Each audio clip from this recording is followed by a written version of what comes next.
ज्येष्ठ नेते किसन वीर आबा, मदनप्पा, लक्ष्मणराव तात्या, बाळासाहेब भिलारे या सर्व महान नेत्यांना विनम्र व्यक्तीच्या माझ्या वतीने, व्यासपीठावर उपस्थित असलेले सर्व मान्यवरांच्या वतीने आणि समोर माझ्या उपस्थित असलेले सर्व आपण लोकशाहीतल्या राजांच्या वतीने मी विनम्र अभिवादन करतो. आज या ठिकाणी आवर्जून ह्या अशा अत्यंत महत्त्वाच्या धावपळीच्या अंतिम टप्प्यात आज आदरणीय अजितदादांनी आपल्याला वेळ दिली, ते या ठिकाणी आपल्याला संबोधित करायला आले आणि नुकतंच ह्या मतदारसंघाचे कार्यक्षम आमदार, कार्यसम्राट आमदार मकरंद आबा यांनी त्यांच्या मनोगतामध्ये संपूर्ण काय काय कामं झाली ह्याचं संपूर्ण आपल्यासमोर तपशील दिला आणि त्याकरता दादा या ठिकाणी आले. मी मनापासून या ठिकाणी त्यांचं स्वागत करतो. या ठिकाणी आवर्जून आमदार देवयानीताई फरांदे देखील माझं मनोबल वाढवण्याकरता आल्यात, त्यांचं देखील मी स्वागत करतो. आणि व्यासपीठावरती उपस्थित असलेले ज्येष्ठ नेते बकाजी आबा पाटील, माझे मित्र नितीन काका पाटील, प्रतापराव अण्णा, धैर्यशील दादा कदम, अशोकराव बापू गायकवाड, अमित कदम, उदय कबुले, संजय बाबा गायकवाड, नितीन बुरगुडे पाटील बापू, राजू शेठ राजपुरे, दत्तानाना ढमाळ, बाबूराव संगपाळ, प्रमोददादा शिंदे, श्यामराव गाढवे, शशीदादा पिसाळ, दिलीप बाबा पिसाळ, सुनील तात्या काटकर, मदनप्पा भोसले, अनिल सावंत, राजेंद्र अण्णा तांबे, विशाल तोष्णीवाल, सीमाताई जाधव, स्मिताताई देशमुख, किरण नाना साबळे, राजेंद्र लवंगारे, मनीषाताई कैसास, विमलताई पार्टे आणि असंख्य या ठिकाणी उपस्थित सर्व ज्येष्ठ श्रेष्ठ या मतदारसंघातले सर्व वडीलधारी मंडळी, माता भगिनी आणि माझ्या तरुण मित्रांनो, सर्वप्रथम या ठिकाणी आज आमच्या सगळ्या मकरंद आबांच्या विनंतीला आणि माझ्या विनंतीला मान देऊन आपण या ठिकाणी आपला बहुमोल वेळ खर्च करून वेळात वेळ काढून आपण या ठिकाणी आल्याबद्दल आपल्या सगळ्यांचे मनपूर्वक मी स्वागत करतो आणि आभारी मानतो. मकरंद आबांनी त्यांच्या भाषणात उल्लेख केला की विकास कामांचा उल्लेख केला. मला त्यावर एवढंच सांगावंसं वाटतं की ज्या वेळेस एवढ्या मोठ्या प्रमाणात जेव्हा निधी उपलब्ध होतो त्याच्या मागं कारणं असतात. जेव्हा एक स्थिर सरकार असतं, स्थिरता असते, स्टेबल गव्हर्नमेंट असतं, त्यावेळेस संपूर्ण एक नियोजन चांगल्या प्रकारे करता येतं आणि ज्यावेळेस चांगल्या प्रकारे नियोजन आपण करतो त्यावेळेस संपूर्ण राज्यभरात वेगवेगळ्या आमदारकीच्या मतदारसंघात, खासदारकीच्या मतदारसंघात विकास कामं आपल्याला करता येतात, निधीचं योग्य वाटप करता येतं. दर 5 वर्षांनंतर निवडणुका ह्या अटळ असतात आणि ह्या 5 वर्षाच्या कालावधीत जेव्हा निवडणूक पार पडतात त्यावेळेस एक 5 वर्षाचा डेव्हलपमेंट प्रोग्राम आखला जातो. पण तो पूर्ण करण्यासाठी एक स्थिर सरकारची गरज असते. ज्या ठिकाणी अस्थिरता असते त्या ठिकाणी तो प्रोग्राम किंवा तो जो प्लॅन 5 वर्षाचा जो प्लॅन आहे तो कधीच आपण पूर्णत्वाला नेऊ शकत नाही. आज महायुतीच्या माध्यमातून अनेकांनी तोंडसुख त्यावेळेस घेतलं की अजितदादा असतील, मग मुख्यमंत्री एकनाथराव शिंदेसाहेब असतील, की यांनी गद्दारी केली किंवा त्यांनी वेगळा चौथा सुभा निर्माण केला. तसं नाही. जर कामच होत नव्हती आणि अस्थिरता ज्या ठिकाणी असती, त्यावेळेस एक जबाबदार व्यक्ती म्हणून, एक लोकप्रतिनिधी म्हणून दादांनी आणि एकनाथ शिंदेनी जे पाऊल उचललं ते पाऊल योग्यच होतं. कारण की जेव्हा आपण लोकप्रतिनिधी म्हणून जेव्हा आपण लोक आपल्याला निवडून देतात, त्यावेळेस त्यांचा आपल्याप्रती विश्वास ते व्यक्त करतात. त्या विश्वासाला वाटेल त्या परिस्थितीत तडा जाऊन दिला नाही पाहिजे. हे प्रत्येक लोकप्रतिनिधीचं ती जबाबदारी असते. आणि लोकांचे जे विकास कामं असतील, डेव्हलपमेंटचे जे कामं असतील, ते जर झालं नाही तर मग परत लोकांसमोर जायचं जरी कुठला चेहरा घेऊन आणि काय सांगायचं लोकांना.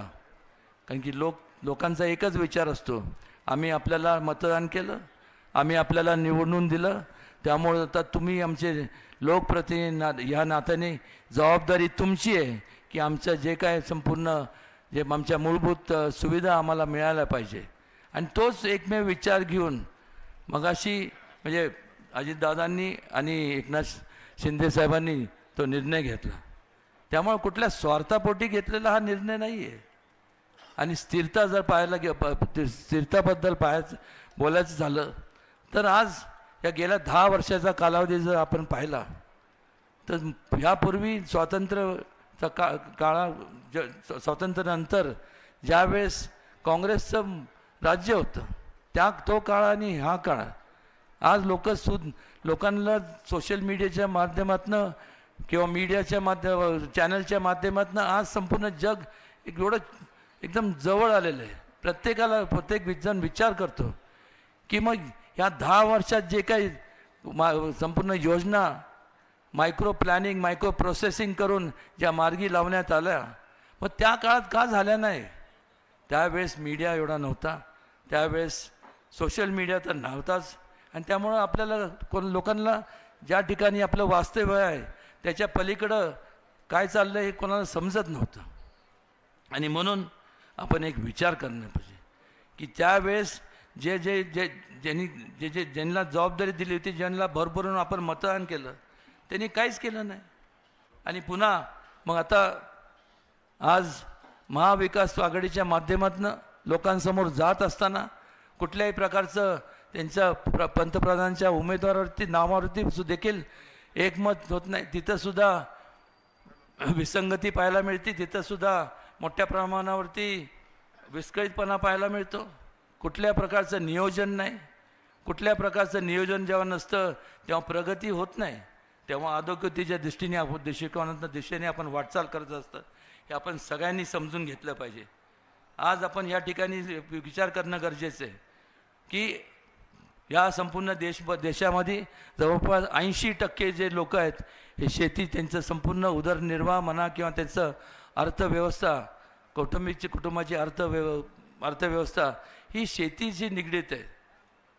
आणि मग अनेक वर्षापासून शेतकऱ्यांचं, खास करून आपण या पश्चिम महाराष्ट्र म्हणजे शुगर लॉबी म्हणतो ज्याला, किंवा साखर कारखान्यांचा हा संपूर्ण परिसर, अनेक वर्षापासून मागणी होती की या शेतीवर लागणारा जो इन्कम टॅक्स आहे, आपलं कारखान्यावर लागणारा तो इन्कम टॅक्स आहे, तो रद्द करण्यात यावा.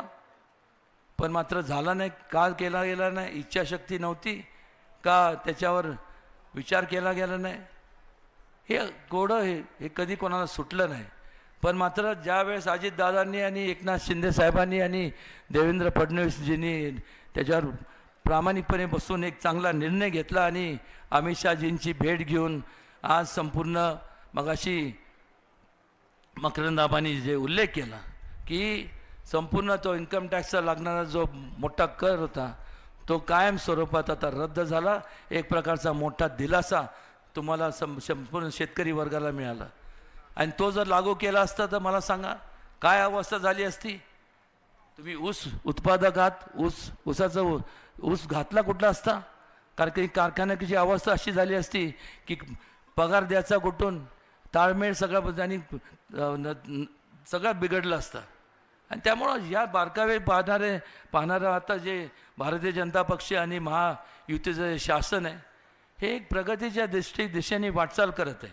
त्याचबरोबर आपल्या ह्या संपूर्ण एवढ्या बारकाईने म्हणजे त्या काळात नुसत्या घोषणा झाल्या, गरिबी हटाव देश बचाव, जय जवान जय किसान. काय योजना आखल्या गेल्या गरिबांसाठी, काय योजना किंवा योजना राबवल्या गेल्या जवानांसाठी, काय योजना राबवल्या गेल्या किसानांसाठी म्हणजे शेतकऱ्यांसाठी. नुसतं घोषणा दिल्या आणि लोकांचे पोतांनी भरभरून मतं अनेक वर्ष घेतली. पण ह्या 10 वर्षाच्या कालावधीमध्ये घोषणा त्यांनी दिल्या पण त्याची पूर्तता कोणी केली तर संपूर्ण भारतीय जनता पक्ष आणि आदरणीय दादा एकनाथजी शिंदेसाहेब, देवेंद्रजी फडणवीस ह्या महायुतीच्या नेत्यांच्या माध्यमातून त्याची पूर्तता झाली हे आवर्जून या ठिकाणी मला सांगावंसं वाटते. त्याचबरोबर आपण जर बारकाईने विचार केला की या मतदारसंघात एकंदरीत जर आपण जर पाहिलं तर एवढ्या मोठ्या प्रमाणावरती निधी उपलब्ध जो झाला त्याकरता एक स्थिर सरकार होतं म्हणूनच उपलब्ध झाला. उद्या जर संपन्न आपण जर चुकीचा निर्णय जर घेतला तर बाकी काय होत नाही. 99 साली असाच एक लोकशाहीतल्या आपण सर्व राजांनी निर्णय घेतला आणि त्यावेळेसचं जे शासन होतं त्यांना जेव्हा सिंचनाचे संपूर्ण प्रकल्पासाठी निधी उपलब्ध होत होता त्या शासनाला आपण सर्वांनी घरी बसवलं. 1-2 नाही तर तब्बल 15 वर्ष. आणि आज जे महाविकास आघाडीचे जे उमेदवार आहेत ते त्यावेळेस पालकमंत्री होते आणि त्यावेळेस त्यांच्याकडे सिंचन खातं होतं. पण मात्र ह्या संपूर्ण पश्चिम महाराष्ट्राचं सोडूनच द्या, महाराष्ट्र सोडून द्या, पण साधं सातारा जिल्हा ह्या जिल्ह्यातले जे संपूर्ण प्रकल्प हे रखडले गेले. एक नवा रुपयासुद्धा ते निधी ह्या कुठल्या कामांसाठी दिला गेला नाही. पण मात्र ज्या वेळेस महायुतीचं शासन आलं, परिवर्तन झालं, त्यावेळेस काय झालं तर मोठ्या प्रमाणात दादांनी निधी ह्या संपूर्ण प्रकल्पांसाठी उपलब्ध करून दिला आणि त्याच्यामुळंच आज अनेक प्रकल्प मार्गी लागले ज्याचा उल्लेख लिफ्ट इरिगेशन स्कीम असेल, नागेवाडी धरण असेल आणि जे आता प्रोसेसमध्ये आहे जे सोळशीचं धरण असेल, या सगळ्यांना कवठे केजर झाली, अनेक ज्या स्कीम झाल्या, लोणांचे स्कीम झाली. हे कशामुळे झालं, हे कशामुळे झालं त्याचं मूळ कारण म्हणजे लोकांच्या प्रती असणारं त्यांची एक आदरभाव असावा लागतो जो आज त्यामुळे ह्या गोष्टी हे प्रकल्प मार्गी लागतात. आणि आज या महायुतीच्या माध्यमातून संपूर्ण लोकांसाठी वेगवेगळे क्षेत्रामध्ये किंवा आज आपल्याला माहीत आहे की हा जो वाई मतदारसंघ आहे म्हणजे त्याच्यात खंडाळा तालुका आला, त्यात तुमचा वाई तालुका आला आणि महाबळेश्वर तालुका आला. त्यावेळेची परिस्थिती काय होती, अनेक वर्षापासून सगळं खंडाळा तालुका म्हणजे सगळं माळरानच आपल्याला पाहायला मिळत होतं. आणि त्यामुळं इथं तीच परिस्थिती तुमच्या महाबळेश्वर तालुक्याची, डोंगरी संपूर्ण परिसर. आणि मग कुटुंबाचा देखरेख करण्याकरता अनेक लोक फक्त अंगावरच्या कपड्यावर मुंबईसारख्या नवी मुंबई, ठाणे, कल्याण, पिंपरी चिंचवडसारख्या ठिकाणी त्यांनी धाव घेतली फक्त आपल्या कुटुंबाचे पोटाचे खळगे भरण्याकरता. आज मला सांगा, त्या ठिकाणी मला अभिमानाने सांगावंसं वाटतं, त्या ठिकाणी गेले अंगावरच्या कपड्यावर, पण त्या ठिकाणी स्वतःच्या हिमतीवर, बलबुत्यावरती त्यांनी आज एवढ्या मोठ्या संस्था निर्माण केल्या ज्याचा अभिमान आपल्या संपूर्ण सातारकरांना वाटावा. कारण की कोट्या आणि कोट्यावधी रुपयाची उलाढाल त्या ठिकाणी होती. ज्यावेळेस इथं ते गेले त्यावेळेस ते बरेचसे माथाडी त्या कामगार म्हणून त्या ठिकाणी गेले. त्यावेळेस या संपूर्ण पाटण तालुक्याचे आणि ह्या संपूर्ण सातारा जिल्ह्याचे सुपुत्र कैलासवासी अण्णासाहेब पाटलांनी त्यांच्या संपूर्ण त्याच्यावरती अन्याय होता कामा नये. त्यांना न्याय मिळाला पाहिजे. त्यांचे संपूर्ण हक अधिकार हे अबाधित म्हणजे व्यवस्थित राहिले पाहिजे. ह्यासाठी ती संपूर्ण योजना ती संघटना स्थापन केली, ती करण्यात आली. पण अलीकडच्या काळात तर वेगळंच पाहायला मिळतंय. सर्व म्हणजे जवळपास 4000पेक्षा जास्त कोटींचा तिथं संपूर्ण अफरातफर झाली. ज्या लोकांच्या जीवावरती तुम्ही संपूर्ण ज्यांनी लोकांनी तुमच्यावर विश्वास ठेवला त्या लोकांनाच डबऱ्यात घालण्याचं काम आपल्याला पाहायला मिळालं. आणि मग सांगायचं की हे लोक म्हणजे मी काय कोर्टात गेलो नव्हतो, मी उमेदवारी अर्ज दाखल केला जसं त्यांनी पण आम्ही उमेदवारी अर्ज दाखल केला, पण आम्ही नाही कोर्टात गेलो की मला 7 तारखेपर्यंत मला लोकांशी संवाद साधायचा आहे आणि कृपया मला बेल मिळावं. हे मला का करावं लागलं नाही, कारण की मी कुठलाही गैरप्रकार केलेला नाही आणि भविष्यात देखील करणार नाही. पण ह्यांना ज्या वेळेस अर्ज दाखल करायच्या अगोदर 2 दिवस अगोदर कोर्टात गेले, जर तुम्ही काही केलं नसेल तर मग तुमचं मन का तुम्हाला खात होतं, जायचं नव्हतं कोर्टात. आणि मग कोर्टात गेले आणि मग त्या ठिकाणी त्यांनी अर्ज दिला की आम्हाला 7 तारखे हे मतदान होतोपर्यंत आम्हाला जामीन देण्यात यावा. कोर्टाने सरळ सरळ कागदपत्र काय न्याय देवतं काय जर खोटं जर त्याच्यावरती विश्वास नाही ठेवायचा तर कोणावर ठेवायचा. त्या ठिकाणी हजारो जे माथाडी कामगार आहेत, आज त्यांचा प्रश्न आहे, त्यांनी सुद्धा त्या ठिकाणी समोर त्याची दखल घेतली. आमचे मित्र आणि पाटण तालुक्याचे अण्णासाहेब पाटलांचे सुपुत्र मग नरेंद्र पाटील असतील, रमेश पाटील, त्यांनी मोठ्या प्रमाणात ते आवाज उठवला. आणि त्यामुळं त्यांना मी सांगितलं की ही अण्णासाहेब पाटलांचं ह्याला लागलेला हा जो कलंक आहे हा आपल्याला पुसून काढायचा आहे. काय चाललं आहे काय, आणि अशा जर एका बाजूला शिष्टाचार आणि दुसऱ्या बाजूला भ्रष्टाचार, मला तुम्हाला विचारायचं आहे की तुम्ही शिष्टाचाराच्या बाजूने आहात का भ्रष्टाचाराच्या बाजूने? कोणाच्या बाजूने? भ्रष्टाचार, शिष्टाचार ना. भ्रष्टाचार जर करायला लागलं तर मग काय मला सांगा ना. एवढी एक छोटीशी मार्केट म्हणजे काय छोटी म्हणजे मोठीच आहे, जर त्या मार्केट कमिटीमध्ये भ्रष्टाचार एवढा झाला तर विचार करा, जर ह्या संपूर्ण मतदारसंघामध्ये खासदार म्हणून येत तर नाही ते सोडून द्या, तर समजा एक असं काल्पनिक विचार करा की त्याला आपण खासदार बनवलं तर काय होणार आहे. आता जे मकरंद आबांनी सांगितलं ना, एवढे 10,000 11,000 कोटी हे एवढ्या पुरतंच मर्यादित राहणार, तिथं पूर्णविराम लागणार, कारण की त्यापुढं काही होणार नाही. आणि तुम्ही ना समाज सांगतो तुमचे खिसे आहे ना आणि कपाटं त्याला फार बिल्डिंग करून ठेवा, कारण की त्याच्यात सुद्धा काही शिल्लक ठेवणार नाही. विचार करायच्या गोष्टी असतात. त्यामुळे ह्या संपूर्ण मतदारसंघातनं ज्या कृष्णे नदीचा उगम होतो, उगमापासून संगमापर्यंत जसं नमो गंगा ते शुद्धीकरण हाती घेतलं, त्याचबरोबर केंद्र शासनाच्या माध्यमातून अनेक ज्या नद्या त्यांच्या लिस्टमध्ये आहेत त्यात कृष्णा नदीचा समावेश झालेला आहे. त्यामुळे त्या धर्तीवर या संपूर्ण कृष्णा नदीचा सुद्धा आपण शुद्धीकरणाचा आपण कार्यक्रम ह्या 5 वर्षाच्या कालावधीत राबवणार आहोत, जेणेकरून कुठल्याही परिस्थितीत कोणाच्या आरोग्याला धोका निर्माण होऊ नये. आणि त्याचबरोबर ह्या संपूर्ण निसर्गरम्य परिसर आहे, मोठ्या प्रमाणात ते टुरिस्ट केंद्र शासनाच्या माध्यमातून टुरिस्ट फॅसिलिटीज असतात. मग तुमचं नाईट सफारी असेल किंवा मग तुमचं म्हणजे जो वन विभागाचा ज्या जमिनी आहेत त्यातसुद्धा संपूर्ण आपल्याला शासनाकडनं मान्यता दिलं. जसं रणथंबोर नावाचं एक ठिकाण आहे, तिथं टायगर सँच्युरी म्हणजे जसं सह्याद्री व्याघ्र प्रकल्प इथं आहे, त्याच प्रकारे तिथंसुद्धा रणथंबोर व्याघ्र प्रकल्प आहे. त्या धर्तीवर मोठ्या प्रमाणात निधी आणून ते सुद्धा आपण चालू करण्याचा आमचा मानस आहे.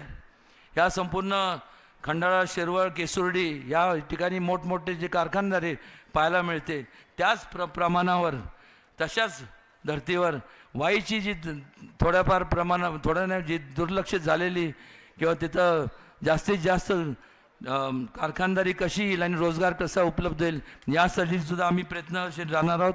जेव्हा आम्ही म्हणतो तेव्हा म्हणजे मी एकटा नाही, मी मकरंद आबा आणि ज्यांना विसरून चालणार नाही असे नितीन काका आणि नितीन बापू, आणि जिथं दोन नितीन असल्यानंतर विषय संपला म्हणून समजा. हे सर्व निश्चितपणे करत असताना केवळ आम्ही एकटं जसं आमच्या स्वतःच्या मतावर मी निवडून जाऊ शकत नाही किंवा निवडून जाऊ शकत नाही, तसं आमच्यामुळं तुम्ही नाही आहात. तुमच्यामुळं विनम्रपणे सांगतो की आमच्यासारखे लोकप्रतिनिधी आहेत, आणि त्यामुळं तुम्हाला विश्वासात घेऊन तुमचा संपूर्ण कुठल्याही प्रकारे तुम्हाला ठेस न लागता किंवा तुम्हाला तुमचं जे मत तुम्ही देता आम्हाला बटन दाबून, त्याच्या एवढंच महत्त्वाचं जर काय असेल तर तुमचं वैचारिक मत म्हणजे तुमच्या सूचना असतील त्यासुद्धा महत्त्वाच्या आहे. आणि त्यामुळे तुम्ही एक लक्षात घेतलं पाहिजे, निवडून दिल्यानंतर तुमचं जबाबदारी संपत नाही, त्यातून चालू होती.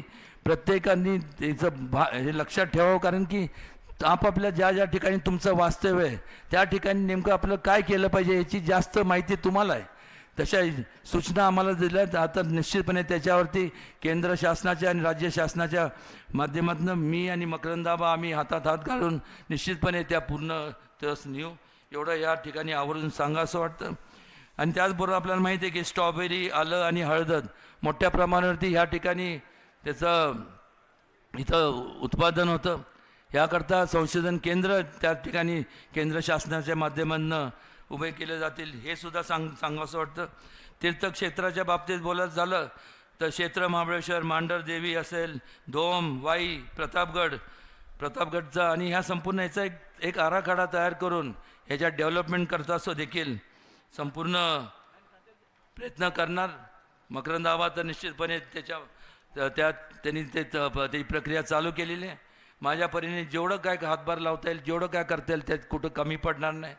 त्याचबरोबर ह्या मतदारसंघात ज्या 3 मोठ्या नगरपालिका आहेत, महाबळेश्वर, पाचगणी आणि तुमची वाई नगरपालिका, जिथं आता ही सभा होत आहे, ह्याकरता सुद्धा UDच्या माध्यमातून केंद्र शासनाच्या माध्यमातून ज्या मोठ्या स्कीम्स असतील, अमृतच्या खाली असेल किंवा वेगवेगळ्या योजना असतील, ह्या ठिकाणी आबांनी सांगावं काय करायचं आणि केंद्रातनं शासनाच्या माध्यमातून संपूर्ण तिथं निधी तिथं मंजूर करून आणण्याचं काम माझं राहील. मगाशी हॅमचं तर आम्ही मागंसुद्धा आमचा पण प्रस्ताव होता, त्याचा उल्लेख आबांनी केला, त्यांनीसुद्धा दिला होता. सुरूर ते पोलादपूरपर्यंत जो रस्ता आहे, कारण की आपल्याला माहीत आहे. आणि मला सांगताना आनंद वाटतो की रोपवेचा जो प्रोजेक्ट आहे त्याला मान्यता मिळालेली आहे, म्हणजे धोमपासून प्रतापगडपर्यंत. पण आता फक्त राहिलं होतं, मी नितीन गडकरींशी बोलत असताना मी त्यांना सांगितलं की ते लवकर आम्हाला निधी उपलब्ध करून घ्या.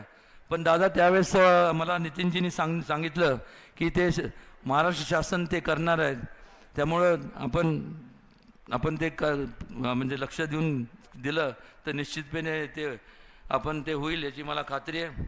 आणि त्याचबरोबर एक सांगतो, मगाशी स्वाभाविक आहे प्रत्येकाला महत्त्वाकांक्षा असणं, आणि का नसाव्यात, का उदयनराजेंनीच त्या पदावर राहावं, का दुसरं कोणी नाही. आणि त्यामुळं नितीन काकांशी सुद्धा एक भावना होती की आपल्याला पण म्हणजे ॲम्बिशन प्रत्येकाला जर नसली तर मग आपण आयुष्यात कुठं पोचूच शकत नाही. आणि त्या हिशोबाने मी दादांना विनंती करणार आहे की दादा, नितीनसारखा एक चांगला उमदा असं एक नेतृत्व आहे, त्याला ह्या बाबतीत योग्य ते आणि महत्त्वाचं स्थान आपण देण्याचं काम करावं, ही विनंती संपूर्ण ह्या मतदारसंघ आणि संपूर्ण सातारा जिल्ह्याच्या वतीने आपल्याकडं मी करतो आहे. बराच वेळ झाला त्यामुळे मी आपला फारसा वेळ घेणार नाही. दादांचं आपल्याला मार्गदर्शन ऐकायचं आहे. आणि पुन्हा एकदा आपल्या सगळ्यांचं मनापासून आभार आणि धन्यवाद. जय हिंद, जय महाराष्ट्र, जय शिवराय.